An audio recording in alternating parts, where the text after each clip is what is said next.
বুদ্ধির প্রয়োগ করে অসম্ভবকেও সম্ভব করা যায়। বন্ধুরা, এই অসাধারণ প্রসঙ্গটাকে কেন্দ্র করে আজকে আমি আপনাদের 19টি ঘোড়ার সুন্দর একটি গল্প শোনাবো।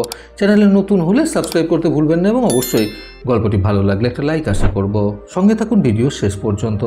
আপনারা কোথা থেকে ভিডিওটি দেখছেন আপনার নাম সমেত ভিডিওতে কমেন্ট করুন, যাতে রবিবার গল্পে আপনার নাম উল্লেখ করে আপনাকে ধন্যবাদ জ্ঞাপন করতে পারি। এক গ্রামে একজন বৃদ্ধ ভদ্রলোক বাস করতেন। ওনার পরিবারে ছিল ওনার একমাত্র ছেলে, ছেলের বউ, একটি মাত্র মেয়ে। বেশ অনেক বছর আগে সেই বৃদ্ধ মানুষটি নিজের স্ত্রীকে হারিয়েছেন এক দুরারোগ্য ব্যাধিতে। একটা সময়ে তিনি গ্রাম থেকে শহরে গিয়ে ব্যবসা বাণিজ্য করে বেশ অনেক টাকা পয়সা রোজগার করেছিলেন। সেই অঢেল পয়সা কড়ির বিনিময়ে তিনি শহর থেকে 19টি বেশ মূল্যবান এবং খুব সুন্দর সুন্দর আর বড় মাপের ঘোড়া কিনে এনেছিলেন। সেই ঘোড়াগুলিকে তিনি প্রতিপালন করতেন খুব আদর যত্ন করে। প্রত্যেকটি ঘোড়াকে রাখার জন্য সে বৃদ্ধ মানুষটি আলাদাভাবে নিজের বাড়ির পাশে বিশাল ফাঁকা মাঠটিতে একটি আস্তাবল তৈরি করেছিলেন। সেই আস্তাবলেই তিনি ওনার 19টি আদরের ঘোড়াকে খুব যত্ন সহকারে পুষে রেখেছিলেন। এমনকি সেই ঘোড়াগুলিকে দেখাশোনা করার জন্য তিনি আলাদাভাবে কর্মচারীও নিয়োগ করেছিলেন।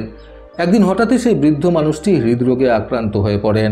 সঙ্গে সঙ্গে ওনাকে নিকটবর্তী হাসপাতালে ভর্তি করা হলে সেখানেই তিনি প্রাণ ত্যাগ করে ফেলেন। কিন্তু ওনার মৃত্যুর পরেই ছেলে মেয়েদের মধ্যে সম্পত্তিগত ব্যাপারে বেশ ঝামেলার সৃষ্টি হয়। কারণ তাদের ধারণা ছিল যে তাদের বাবা মৃত্যুর আগে কারোর জন্যই কোনো সম্পত্তি ভাগ করে দিয়ে যাননি। কিন্তু সে বৃদ্ধ মানুষটি বুদ্ধি করে বেশ কিছুদিন আগেই নিজের প্রধান সম্পত্তি অর্থাৎ নিজের কাছে থাকা মূল্যবান 19টি ঘোড়াকে নিজের পরিবারে থাকা 3 জনের মধ্যে অর্থাৎ নিজের ছেলে, ছেলের বউ আর মেয়ের মধ্যে ভাগ করে দিয়েছিলেন।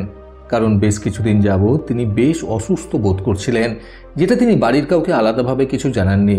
এই কারণেই ওনার মনে একটা ভয় ছিল যাতে ওনার মৃত্যুর পরেই সম্পত্তিগত ব্যাপারে নিজের ছেলে মেয়েদের মধ্যে যেন কোনো ঝামেলার সৃষ্টি না হয়। আইনতভাবে একটি কাগজে এই সম্পত্তি ভাগাভাগির ব্যাপারটা তিনি স্পষ্টভাবে লিখে দিয়েছিলেন এবং সেই কাগজটা তিনি খুব যত্ন সহকারে নিজের ঘরের আলমারিতে গুছিয়ে রেখেছিলেন। তিনি ভেবেছিলেন পরে এক সময় তিনি এই কাগজের কথা বাড়ির অন্যান্য সকল সদস্যদের জানিয়ে দেবেন। কিন্তু সেই সময়টা ওনার আর হয়ে ওঠেনি। ফলে ওনার মৃত্যুর পরে ওনার আলমারিতে থাকা সকল জিনিসপত্র যখন বার করা হচ্ছিল, তখনই এই সম্পত্তি ভাগাভাগির এই দরকারি কাগজগুলো সেই মৃত বৃদ্ধের ছেলে মেয়েদের হাতে পড়ে এবং তারা সম্পত্তি ভাগাভাগির এই কাগজের লেখাটা পড়ে বেশ চিন্তিত হয়ে পড়েন।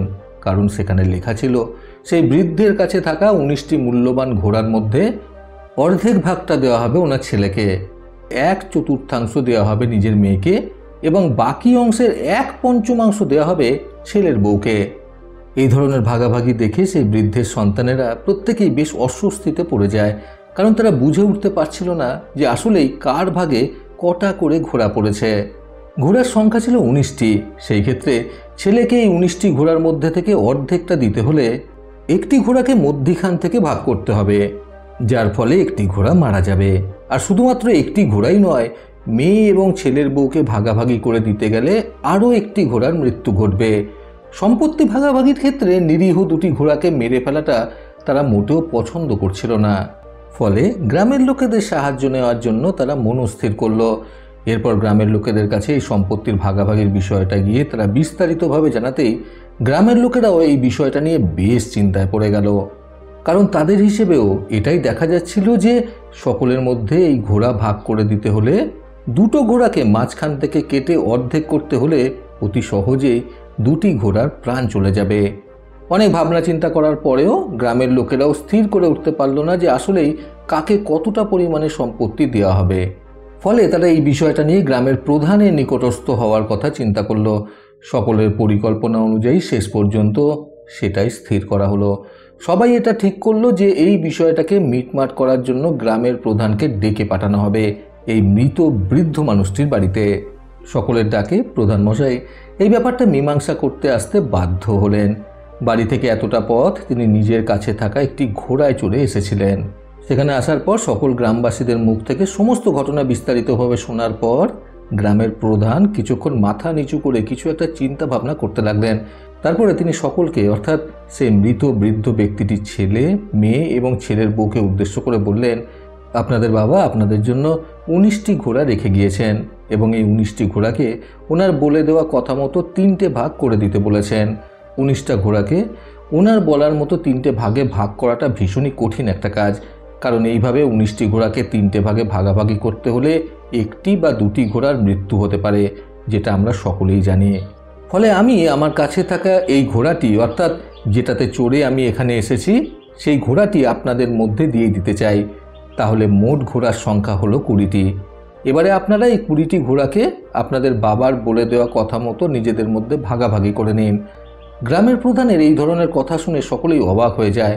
সে বৃদ্ধ মানুষটির ছেলেমেয়েরা তো অবাক হয়ই, সাথে গ্রামের লোকেরা ভাবতে লাগলো, প্রথমত এই ধরনের সম্পত্তি ভাগাভাগি করে এই মৃত বৃদ্ধ মানুষটি এটা প্রমাণ করে দিয়েছেন যে তিনি আসলেই একজন বৌদ্ধ পাগল। অপরদিকে গ্রামের প্রধান মশাই এটাই প্রমাণ করেছেন যে তিনিও হয়তো পাগল হয়ে গেছেন। এই জন্য নিজের কাছে থাকা এত মূল্যবান দামি ঘোড়াটা তিনি বিনা কারণে এবং বিনামূল্যে এই মানুষগুলোর হাতে তুলে দিচ্ছেন, তাও আবার শুধুমাত্র এই সম্পত্তিগত সমস্যার সমাধানের তাগিদে। এই সকল কিছু ভেবেও গ্রামের মানুষগুলো প্রধান মশাইকে অতিরিক্ত কিছু বলে উঠতে পারলেন না, কারণ যতই হোক তিনি গ্রামের প্রধান বলে কথা। প্রত্যেকে অতিরিক্ত কথা না বলাটাকে শ্রেয় বলে মনে না করে প্রত্যেকেই চুপ করে রইল। এবার যথারীতি 20টি ঘোড়ার ভাগ হতে শুরু হলো। মৃত বৃদ্ধ মানুষটি নিজের সেই সম্পত্তির ভাগাভাগির কাগজটিতে লিখেছিলেন 19টি ঘোড়ার অর্ধেকটা তার ছেলেকে দিতে হবে। এখন যেহেতু সেখানে মোট 20টি ঘোড়া রয়েছে, সেই ক্ষেত্রে 20টি ঘোড়ার মধ্যে অর্ধেকটা হলো 10টা, অর্থাৎ সেই মৃত মানুষটির ছেলেটি 10টা ঘোড়া পাবে। তারপর সেই কাগজটিতে লেখা ছিল 19টি ঘোড়ার থেকে 1/4 দেওয়া হবে সেই মৃত বৃদ্ধ মানুষটির মেয়েকে। অর্থাৎ এখন যেহেতু 20টি ঘোড়া রয়েছে এবং 20টার 1/4 হলো 5টা, তাহলে 5টা ঘোড়া পাবে সেই মৃত ব্যক্তিটির মেয়ে। এবং সবশেষে সেই 19টি ঘোড়ার 1/5 ঘোড়া পাবে ছেলের বউ। অর্থাৎ এখন যেহেতু 20টি ঘোড়া রয়েছে, সেই 20টির 1/5 অর্থাৎ 5 ভাগের 1 ভাগ হলো 4টি, যেটা সেই মৃত ব্যক্তিটির ছেলের বউকে দেওয়া হবে। অর্থাৎ ছেলেকে দেওয়া হলো 10টি ঘোড়া, মেয়েকে দেওয়া হলো 5টি ঘোড়া, ছেলের বউকে দেওয়া হলো 4টি ঘোড়া। মৃত বৃদ্ধ ব্যক্তিটির কথা মতো মোট ঘোড়া ভাগ হয়ে গেল 19টি। এরপরে যে একটি ঘোড়া অবশিষ্ট রয়ে গেল 20টি ঘোড়ার মধ্যে, সেই অবশিষ্ট একটি ঘোড়া প্রধান মশাই নিয়ে নিলেন, কারণ সেই একটি ঘোড়া ছিল প্রধান মশাইয়ের নিজের, যেটাতে চড়ে তিনি নিজের বাড়ি থেকে এখানে এসেছিলেন। এইভাবে গ্রাম প্রধানের বুদ্ধির জোরে অতি সহজেই সেই 19টি ঘোড়া ভাগাভাগি হয়ে গেল। বন্ধুরা, বুদ্ধির কার্যকারিতা বুঝতে আজকের এই সুন্দর গল্প থেকে শিক্ষণীয় 3টি কথা সর্বদা মনে রাখুন। প্রথমত, বুদ্ধি থাকলে যে কোনো কঠিন পরিস্থিতির মধ্যে দাঁড়িয়েও ঠিক উপায় বেরিয়ে আসে। দ্বিতীয়ত, বুদ্ধিকে সৎভাবে সৎ উপায়ে কাজে লাগিয়ে জীবনে সফলতা অর্জন করা যায়। তৃতীয়ত, সঠিক সময়ে সঠিক বুদ্ধির প্রয়োগ করাটা একটা অনেক বড় গুণের পরিচয়। প্রতিবারের মতো আবারও বলবো, এই পৃথিবী তাদেরকেই সম্মান দেয় যারা ইউনিক কিছু করার ক্ষমতা রাখে। সকলে সুস্থ এবং সুন্দর জীবন কামনায় প্রকৃত জীবন থেকে আমি সন্তু চক্রবর্তী আবার আসবো নতুন সুন্দর শিক্ষণীয় একটি ছোট গল্পের সাথে। ভালো শুনুন, ভালো থাকুন, ধন্যবাদ।